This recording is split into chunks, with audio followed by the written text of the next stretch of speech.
अस्सलाम वालेकुम बच्चों। इस लेक्चर में हम जो टॉपिक डिस्कस करने वाले हैं वो है द लैरिंग्स। इस लेक्चर में हम लैरिंग्स के सारे एस्पेक्ट्स को कवर करेंगे, इसकी एनाटॉमिकल पोजीशन, रिलेशंस को, एनाटॉमिकल स्ट्रक्चर को, वेस्कुलेचर, इनर्वेशन और एक बहुत इंपॉर्टेंट और पूछे जाने वाला क्वेश्चन, इसमें लैरिंग्स की कार्टिलेजेस हैं, उसके ligaments and folds, membrane and ligaments और इसके एक्सट्रिंसिक और इंट्रिंसिक मसल्स को।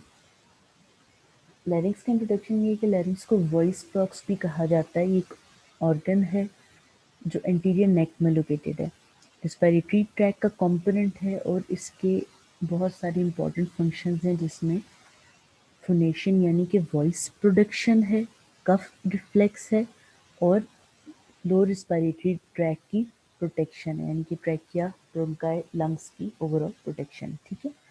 अब लैरिंग्स का जो स्ट्रक्चर है वो प्राइमरली कार्टिलेजिनस है, जिसको लिगामेंट्स और मेम्ब्रेन्स इकट्ठे होल्ड करके रखती हैं। ठीक है। मल्टीपल कार्टिलेजेस का स्ट्रक्चर है, जिसका होल्ड जो है वो लिगामेंट्स और मेम्ब्रेन्स के थ्रू है।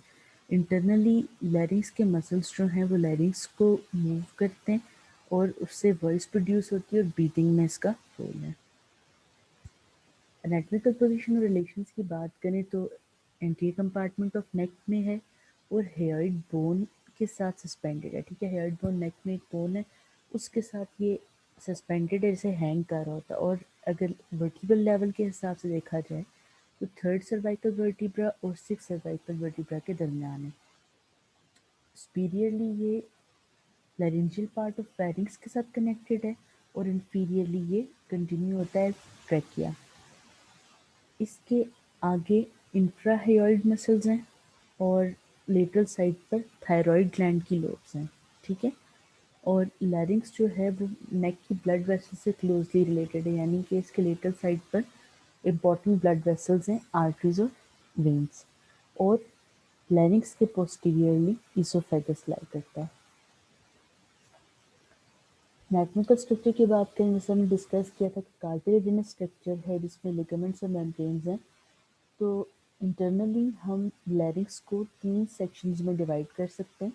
सबसे पहला सुपीरियर सेक्शन सुप्राग्लॉटिस कहलाता है। ये जहाँ से एपिग्लॉटिस है उसकी इंफीरियर सरफेस से लेकर वेस्टिबुलर फोल्ड्स तक, जिनको हम फॉल्स वोकल कॉर्ड्स कहते हैं, यानी कि ये वाला एरिया यहाँ से जहाँ से लैरिंग्स शुरू होती है वहाँ से लेकर इस पॉइंट तक का जो एरिया, ये सुप्राग्लॉटिस एरिया कहलाता है।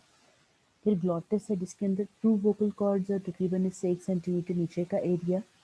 अब वोकल कॉर्ड्स के दरमियान की जो ओपनिंग है उसको राइमा ग्लोटाइडस कहते हैं और इसका जो साइज है वो मसल की मूवमेंट से कंट्रोल होता है, वॉइस प्रोडक्शन में इसका रोल है। सब ग्लॉटिस वो एरिया है जो ग्लॉटिस से नीचे और जहाँ तक लैरिंग्स टर्मिनेट होती है वो वहाँ तक होता है, यानी कि इस पॉइंट से लेकर ग्लॉटिस के नीचे से लेकर क्रीपॉइड कार्टिलेज तक। इसको हम सब ग्लॉटिस या फिर इंफ्राग्लॉटिस भी कहते हैं। जो लैरिंग्स की इंफीरियर सरफेस है उसके अंदर बाकी रेस्पिरेटरी ट्रैक की तरह सीड्रो स्ट्रेटिफाइड सीलिएटेड कोलमनर एपिथेलियम है, लेकिन जो ट्रू वोकल कॉर्ड्स हैं जो वॉइस प्रोड्यूस करते हैं उन पे स्ट्रेटिफाइड स्क्वेमस एपिथेलियम होती है for the sake of protection, क्योंकि वॉइस प्रोडक्शन में उनकी मूवमेंट ज़्यादा है, एक्टिविटी ज़्यादा है, इसलिए उनको एक स्ट्रॉन्ग एपिथेलियम प्रोटेक्ट कर रही होती है। इस पिक्चर में देखें तो आप देख सकते हैं कि जो वाइट कलर शो है वोकल कॉर्ड्स हैं, ये ट्रू वोकल कॉर्ड्स हैं और ये वेस्टिबुलर फोल्ड्स हैं जिनको फॉल्स वोकल कॉर्ड्स भी कहा जाता है। और ये वोकल कॉर्ड के दरमियान का जो एरिया है इसको राइमाग्लोटाइडस कहते हैं। वेस्कुलेचर की बात करें तो लैरिंग्स की जो आर्टीरियल सप्लाई है वो सुपीरियर इंफीरियर लैरिंजियल आर्टरीज से है। जो सुपीरियर लैरिंजियल आर्टरी है वो सुपीरियर थायराइड आर्टरी की ब्रांच है। हमने डिस्कस किया था कि इसके लेटर साइड पे थायराइड ग्लैंड की लोब्स हैं, तो उसी की आर्टरी सप्लाई करती है, जो कि खुद एक्सटर्नल कैरोटिड की ब्रांच है। इंफीरियर लैरिंजियल आर्टरी है जो कि इंफीरियर थायराइड आर्टरी की ब्रांच है और वेनस ड्रेनेज भी इसकी सुपीरियर इंफीरियर लैरिंजियल नर्व्स के थ्रू है। जो सुपीरियर लैरिंजियल वेन है वो इंटरनल जगुलर वेन में ड्रेन करती है वाया सुपीरियर थायराइड वेन, जबकि जो इंफीरियर लैरिंजियल वेन है वो लेफ्ट ब्रेकियोसेफेलिक वेन में ड्रेन करती है via the inferior thyroid when. Innovation में मोटर और सेंसरी दोनों ब्रांचेस इसकी वेगस नर्व के थ्रू। जो रिकरेंट लैरिंजियल नर्व है वो इंफ्राग्लॉटिस को सेंसरी इनर्वेशन देती है उसके अलावा जो इंटरनल मसल्स हैं लैरिंग्स के उनको मोटर इनर्वेशन देती है एक्सेप्ट क्रिकोथायरॉइड, और ये भी एक इम्पॉर्टेंट पॉइंट है। सुपीरियर लैरिंजियल नर्व जो है इसकी इंटरनल ब्रांच सुप्राग्लॉटिस को सेंसरी इनर्वेशन देती है, और जो इसकी एक्सटर्नल ब्रांच है वो क्रिकोथायरॉइड मसल को इनर्वेशन देती है। बाकी सारा जो है उसको रिकरेंट लैरिंजियल नर्व सिर्फ सुप्राग्लॉटिस की sensory innervation superior laryngeal nerve से, और एक मसल इंफ्राग्लॉटिस का एक मसल क्रिकोथायरॉइड उसकी इनर्वेशन सुपीरियर लैरिंजियल नर्व से। Rest of the larynx is supplied by the recurrent laryngeal nerve, sensory as well as motor. Cartilage की बात करें, ये बहुत इंपॉर्टेंट क्वेश्चन है, थोड़ा सा कॉम्प्लिकेटेड है, इस पर फोकस की जरूरत है। 9 कार्टिलेजेस हैं लैरिंक्स के अंदर, 3 अनपेयर्ड है यानी कि सिंगल एग्जिस्ट करती हैं, 6 पेयर्स हैं यानी कि 3 कार्टिलेज हैं पेयर की फॉर्म में एग्जिस्ट करती हैं, 6 हैं। ये लैरिंजियल स्केलेटन बनाती हैं यानी कार्टिलेजिनस स्केलेटन जो रिजिडिटी और स्टेबिलिटी प्रोवाइड करते हैं। जो अनपेयर्ड कार्टिलेजेस हैं उसमें एपिग्लॉटिस है, थायराइड कार्टिलेज है और क्रीकॉइड कार्टिलेज है। थायराइड कार्टिलेज की पहले बात करते हैं। लार्ज प्रोमिनेंट स्ट्रक्चर है जो एडल्ट मेल में इजीली विजिबल है। सब ये चीज़ नोटिस करते होंगे कि एडल्ट मेल्स में आपको इजीली विजिबल होता है, बात करते हुए इसकी मूवमेंट प्रोमिनेंट होती है। ठीक है, अब ये किस तरह बना है? ये 2 लेमिना से बना है जो एंटीरियरली मिड लाइन में मिलते हैं। ठीक है, इसी स्ट्रक्चर को हम एडम्स एप्पल भी कहते हैं। ठीक है, और इम्पोर्टेंट एनाटॉमिकल लैंडमार्क है, इससे लिटरली हमें कैरोटिड आर्टरी मिल जाती है पैल्पेट करने को। अब इसका जो पोस्टीरियर बॉर्डर है वो सुपीरियर इंफीरियरली प्रोजेक्ट कर रहा होता है। ठीक है, यानी उसको हम सुपीरियर इंफीरियर हॉर्न्स या फिर कॉर्नूस कहते हैं, नेक्स्ट पिक्चर में देखते हैं। और जिसके सुपीरियर हॉर्न्स हैं वो हायोइड बोन से, नेक की जो बोन है जो कि यहाँ पर लोकेटेड है उससे कनेक्टेड होता है। ठीक है, वाया द थायरोहायोइड लिगामेंट। जबकि जो इंफीरियर हॉर्न्स हैं वो क्रिकाइड कार्टिलेज के साथ आर्टिकुलेट करते हैं। ये देखिए, ये थायराइड कार्टिलेज की पिक्चर है, ये जगह जो है ये आपको एडम्स एप्पल में विजिबल होती है। ठीक है, बैक साइड पे देखें, ये दो जो प्रोजेक्टिंग है इनको हॉर्न्स कहते हैं। ये सुपीरियर हॉर्न्स हैं, फिर इंफीरियर हॉर्न्स हैं, और ये सेंटर वाली लैरिंजियल प्रोमिनेंस है। एपिग्लॉटिस की बात करें तो ये लीफ शेप प्लेट है इलास्टिक कार्टिलेज की जो लैरिंग्स की एंट्रेंस बनाती है। ठीक है, सबसे ऊपर है, इसकी जो स्टॉक है ना वो थायराइड कार्टिलेज के साथ यानी इस वाली कार्टिलेज के साथ अटैच्ड है। और इसका इम्पॉर्टेंट रोल ये है कि स्वॉल्विंग में जो एपिग्लॉटिस है ये फ्लैट होकर पोस्टीरियरली चला जाता है, लैरिंग्स को क्रॉस करता है और फूड को एस्पायर होने से यानी कि रेस्पिरेटरी ट्रैक में जाने से रोकता है। ये जो पिक्चर जिसमें एपिग्लॉटिस ना प्रोमिनेंट नजर आ रहा है, नॉर्मली सबका एपिग्लॉटिस ऐसे विजिबल नहीं होता। ठीक है, ये रेयर होता है बहुत। मैंने एक केस देखा जिसमें एपिग्लॉटिस इतना विजिबल था। यहाँ से एग्जांपल है, ग्रीन कलर से फूड शो किया हुआ कि फूड जब आपके ओरल कैविटी से नीचे आता है। ठीक है, अभी देखिए एपिग्लॉटिस कहाँ मौजूद है, ये जो पीछे रास्ता जा रहा है ना ये इसोफेगस में जाएगा, जबकि जो आगे है ये रास्ता ब्लू वाला ये रेस्पिरेटरी ट्रैक में जा रहा है थ्रू लैरिंक्स। जब फूड ईसोफेगस से पास करना होता है यहाँ पहुँचता है तो ये एपिग्लॉटिस देखें इस तरह आकर इसने लैरिंक्स को कवर कर लिया ताकि जो बोलस है वो ईसोफेगस से गैस्ट्रोइंटेस्टाइनल ट्रैक्ट में जाए, रेस्पिरेटरी ट्रैक में ना जाए, एस्पायरेट ना हो। क्रिकॉइड कार्टिलेज की बात करते हैं तो ये हाइलीन कार्टिलेज का रिंग है। ठीक है, जबकि एपिग्लॉटिस इलास्टिक कार्टिलेज था। अब इसमें पीछे की तरफ ब्रॉड शीट है जबकि आगे छोटी सी नैरो सी आर्च है, और इसकी जो शक्ल है वो सिग्नेट रिंग की जैसी। सिग्नेट रिंग इस तरह के स्ट्रक्चर कहते हैं, जो रिंग होती है ना इसमें आगे छोटा सा डायमंड इस तरह लगा होता है, इसको सिग्नेट रिंग कहते हैं। ठीक है, तो ये भी ऐसा, ये बैक साइड इसकी पोस्टीरियर साइड है वो ब्रॉड है और इंटीरियर एस्पेक्ट नैरो है। अब ये जो कार्टिलेज है ना ये पूरी इंसर्कल करती है एयरवे को, और इसका लेवल है C6 के लेवल पे। ठीक है, जहाँ पे लैरिंक्स टर्मिनेट हो रहा होता है, और ये पेयर्ड एक्टिनॉइड कार्टिलेजेस होती हैं उनके साथ आर्टिकुलेट करती है, और उसके अलावा थायराइड कार्टिलेज के साथ भी। अब इसमें एक इम्पॉर्टेंट चीज़ ये है कि ये जो क्रिकॉइड कार्टिलेज है ये वाहिद ऐसी कार्टिलेज है लैरिंक्स या ट्रैकिया में जो कंप्लीट सर्कल है, वरना सब इनकम्प्लीट या हाफ सर्कल्स हैं इसका। ठीक है, तो क्लिनिकल इंपॉर्टेंस ये है कि इमरजेंसी में जब आपको थ्रोट में ट्यूब डालनी पड़ती है जिससे वेंटिलेटर पे भी डाला जाता है, ठीक है। ईटीटी कहते हैं एंडोट्रेकियल ट्यूब। तो आप यहाँ क्रीकॉइड कार्टिलेज पे प्रेशर लगाकर ईसोफेगस को ऑक्लूड कर सकते हैं, ठीक है, ताकि जो गैस्ट्रिक कंटेंट्स हैं, स्टमक के कंटेंट्स हैं, वो वापस आकर लैरिंग्स में ना आए। मतलब बैकग्राउंड इसका थोड़ा सा ये है कि जब भी कभी आप किसी को इंट्यूबेट करते हो, ट्यूब डालते हो उसके थ्रोट में रिस्पायरेशन के लिए, तो उसका स्टमक एम्प्टी होना ज़रूरी है। इसलिए 6 आवर्स के लिए पेशेंट को मना किया जाता है खाने पीने से सर्जरी से पहले, ठीक है। लेकिन अगर किसी की इमरजेंसी में सर्जरी करनी पड़ जाए, इमरजेंसी में ट्यूब डालनी पड़ जाए, तो पेशेंट को रिलैक्स करने के बाद सबसे ज़्यादा रिस्क ये होता है कि उसके जो स्टमक के कंटेंट्स हैं वो पैरिंग्स तक आएँ और वहाँ से वापस जाने की बजाय एस्पायरेट होकर रिस्पायरेटरी ट्रैक में ना आ जाए।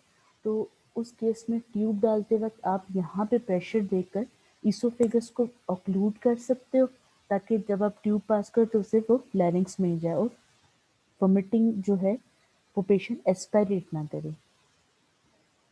इस पिक्चर में देख सकते हैं ये पोस्टीरियर से एंटीरियर स्पेक्ट की तरफ व्यू देखिए। पोस्टीरियर शीट लाइक स्ट्रक्चर है, ब्रॉड, और फ्रंट इसका कैसा है, एंटीरियर आर्च जो है इसकी नैरो है, ठीक है।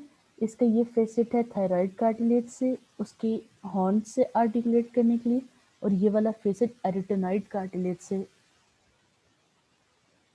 आर्टिकुलेट करने के लिए, ठीक है। अब पेयर्ड कार्टिलेजेस की बात करें तो 3 पेयर्ड कार्टिलेजेस हैं, एरिटेनॉइड, कॉर्निकुलेट और क्यूनिफॉर्म। बायलेटरल सिचुएटेड है, ठीक है, राइट लेफ्ट।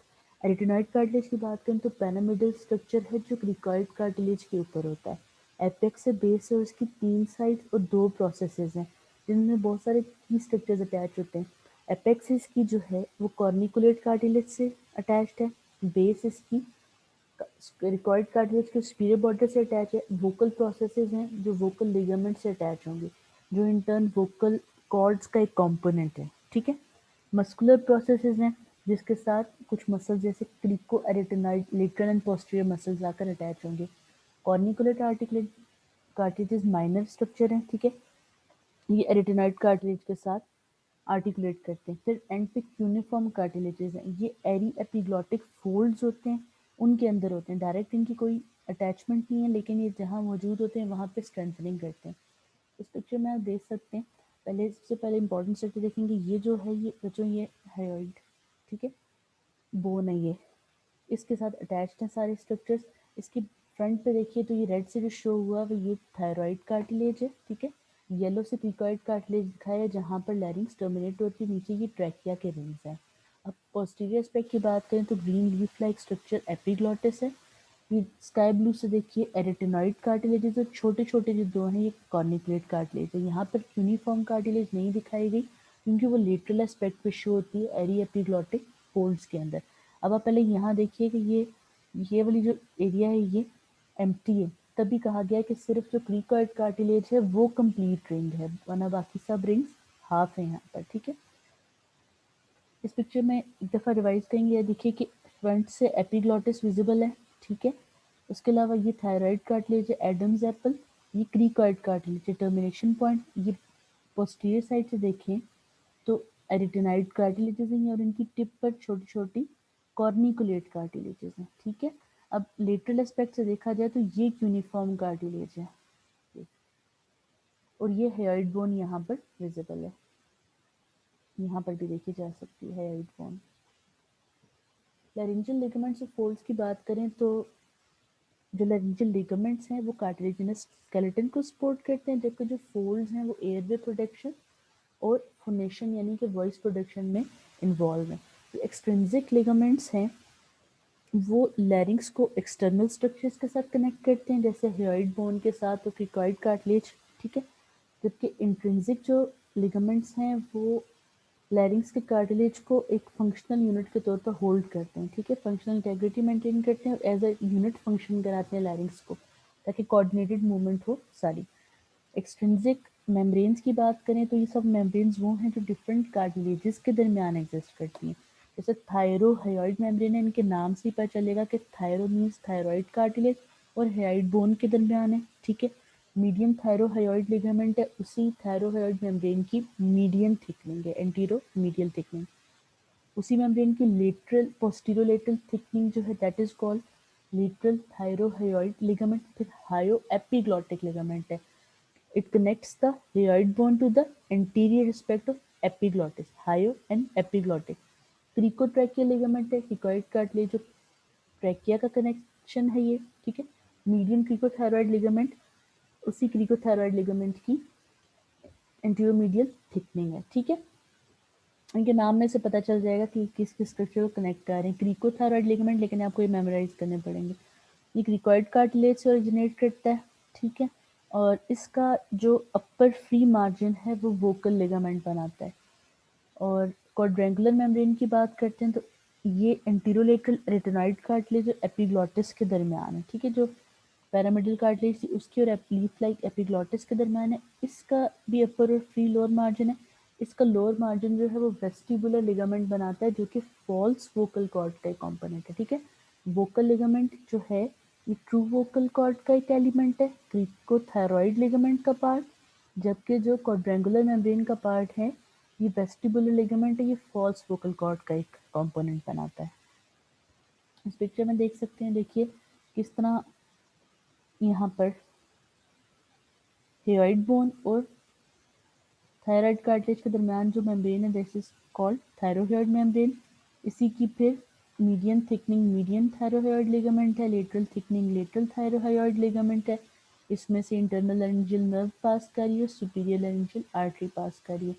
फिर क्रिकॉइड कार्टिलेज के दरमियान और थायराइड के दरमियान मीडियन क्रिकोथायरॉयड लिगामेंट है, ठीक है। वोकल फोल्ड्स की या वोकल कॉर्ड्स की बात करें तो ये इंपॉर्टेंट स्ट्रक्चर है। अब मसल्स ऑफ फोनेशन के दौरान अब क्या है कि इसकी डिफरेंट मूवमेंट्स ऐसे इनका एबडक्ट होना एडक्ट होना रिलैक्स टेंस होना डिफरेंट पिच क्रिएट करता है साउंड की। अगर इसकी हिस्टोलॉजी देखी जाए तो इसमें नॉन केराटिनाइज्ड स्क्वेमस एपिथेलियम है, ठीक है। स्ट्रॉन्ग एपिथेलियम है जो लैरिंक्स को प्रोटेक्ट करती है, एक तो ओवर यूज़ के अगेंस्ट भी, मतलब ज़्यादा यूज़ हो तो भी टीयर्स के अगेंस्ट, और उसके अलावा कोई भी अगर फॉरेन बॉडी इनहेल हो जाए तो उसके अगेंस्ट। ब्रैंकियस स्पेस जो है वाटरी एमॉर्फस लेयर है, इसकी फ्लूइडिटी से क्या होता है वाइब्रेशन या अब कहने की लुब्रिकेशन रहती है, ठीक है। वोकल लिगामेंट्स जो हैं ये कहाँ है, ये क्रिकोथायरॉयड लिगामेंट का अपर फ्री एज है और फिर वोकैलिस मसल है जिसके फाइबर्स जो हैं वोकल लिगामेंट से लेटरली सिचुएटेड होते हैं। अब वोकल कॉर्ड्स जो हैं वो खुद ए वेस्कुलर होते हैं, उनकी अपनी ब्लड सप्लाई नहीं होती, इसलिए वाइट इन कलर होते हैं। और हम जैसे पहले पढ़ा कि वोकल फोल्ड्स के दरमियान जो है एरिया राइमा ग्लोटाइडस कहलाता है, ठीक है।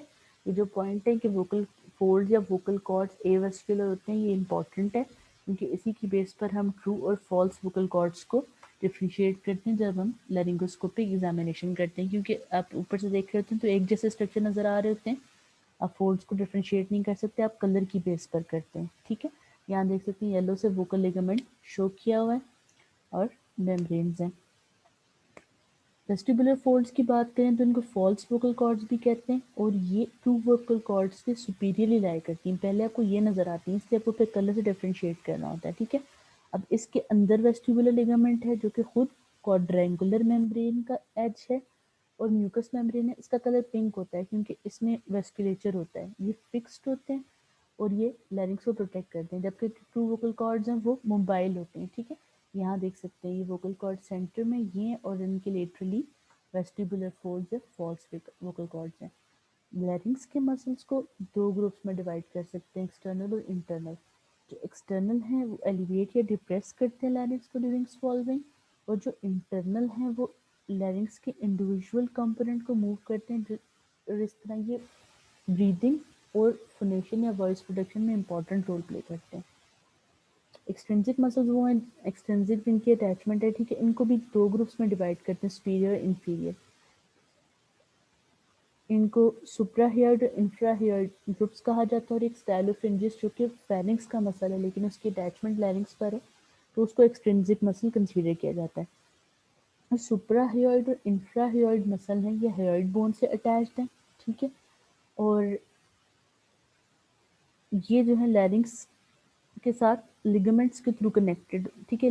लिगामेंट्स के साथ मिलकर लैरिंग्स की मूवमेंट को एज ए यूनिट कंट्रोल करते हैं। अब जनरल रूल ये है कि जो मसल्स हायोइड बोन से ऊपर यानी कि सुप्रा हायोइड हैं वो और साथ में स्टाइलोफ्रिंजियस मिलकर लैरिंग्स को एलिवेट करेंगे, जबकि जो इंफ्राहियोइड मसल है वो लैरिंग्स को डिप्रेस करेंगे। ठीक है, आप इस पिक्चर में देख सकते हैं, ये हेयोइड बोन है, इसके रेफरेंस से बताया हुआ है कि सुप्राहियोइड मसल्स कौन से हैं, डाइगेस्ट्रिक मसल है, ठीक है, स्टाइलोहियोइड मसल है, माइलोहियोइड मसल और जेनियोहियोइड मसल है। ठीक है, डाइगेस्ट्रिक, स्टाइलोहियोइड, माइलोहियोइड और जेनियोहियोइड मसल। फिर ये इंफ्राहियोइड मसल है, इनको स्ट्रैप मसल्स भी कहा जाता है। ठीक है, ओमोहियोइड, स्टर्नोहियोइड, स्टर्नोथायरॉइड और थायरोहियोइड मसल है, ये हेड बोन के नीचे होते हैं। ठीक है, इंफ्राहियोइड। इंट्रिंसिक मसल वो है जो इंडिविजुअल कंपोनेंट्स पे एक्ट करते हैं। अब ये क्या करते हैं कि ये राइमा ग्लोटाइटिस जो कि वोकल कॉर्ड्स के दरमियान की जगह उनको कंट्रोल करते हैं, और वोकल कॉर्ड्स की टेंशन यानी वॉइस की पिच वगैरह भी इसकी इनके ज़रिए असर होती है। अब जो इंट्रिंसिक मसल्स हैं लैरिंग्स के, एक्सेप्ट ट्रिकोथायरॉइड, सबकी इनर्वेशन एक है, इंफीरियर लैरिंजियल नर्व जो कि खुद वेगस नर्व की ब्रांच है। ठीक है, इंफीरियर लैरिंजियल नर्व जो कि रिकरेंट लैरिंजियल नर्व की टर्मिनल ब्रांच है, और वो खुद वेगस नर्व की ब्रांच है। ठीक है, ग्लूकोथायरॉइड की जबकि इनर्वेशन जो है वो external branch of superior laryngeal nerve से है, जो कि वेगस की ही ब्रांच है लेकिन आगे से दो सेपरेट ब्रांचेस की वजह से। ठीक है, ग्लूकोथायरॉइड क्योंकि ये में जो रिकरेंट लैरिंजियल नर्व वाला पॉइंट है, ये मतलब इसकी सर्जिकल इम्पोर्टेंस है कि थायराइड की सर्जरी में, क्योंकि थायराइड ग्लैंड के बहुत क्लोज होती है, तो अक्सर ये डैमेज हो जाती है, इस वजह से वॉइस की पिच इफेक्ट हो जाती है। ठीक है, क्रिकोथायरॉइड मसल जो है वो वोकल कॉर्ड्स को, वोकल लिगामेंट्स को स्ट्रेच और टेंस करता है। ठीक है, और फोर्सफुल स्पीच के लिए इम्पॉर्टेंट है। अब क्योंकि ये वॉइस की टोन को ऑल्टर करता है क्रिकोथायरॉइड, इस वजह से इसको सिंगर्स मसल भी कहा जाता है। ठीक है, थायरोरेटिनॉइड की बात करें तो ये वोकल लिगामेंट को रिलैक्स करता है, सॉफ्टवेयर वर्ड्स प्रोड्यूस करता है। ठीक, पोस्टीरियर क्रीको एरेटोनाइड की बात करें तो ये वाहिद मसल है जो वोकल कॉर्ड को एबडक्ट करता है। ठीक है, लाउड वॉइस के लिए। उसके बाद लेटरल क्रीको एरेटोनाइड है, ये वॉल्यूम और टोन को मॉड्यूलेट करता है। ठीक है, कितना मतलब बोलने की कैपेसिटी, क्या टोन होगी उसको कंट्रोल करता है। और ट्रांसवर्स और ऑब्लिक एरेटोनाइड जो हैं ये लैरिंजियल इनलेट को नैरो करते हैं। ठीक है, फिर और साथ में तो एरिटोनाइड कार्टिलेजेस को एडक्ट करते हैं। ठीक है, तो आप इस पिक्चर में देख सकते हैं ऑब्लिक एरिटोनाइड मसल है, ट्रांसवर्स एरिटोनाइड मसल और पोस्टीरियर क्लीको एरिटोनाइड मसल्स हैं, ये वोकल कॉर्ड्स को कंट्रोल कर रहे होते हैं। That's all. अच्छा, इस टॉपिक में आपने कार्टिलेजेस पे ज़्यादा फोकस करना है, और एमसीक्यूज के लिए इंपॉर्टेंट पॉइंट में लेवल्स हैं, और ये है कि ट्रू और फॉल्स वोकल कॉर्ड्स को डिफरेंशिएट कैसे करते हैं ऑन द बेसिस ऑफ एवेस्कुलरिटी। जो ट्रू वोकल कॉर्ड्स हैं वो एवेस्कुलर होते हैं, वाइट कलर के होते हैं। ठीक है, थैंक यू।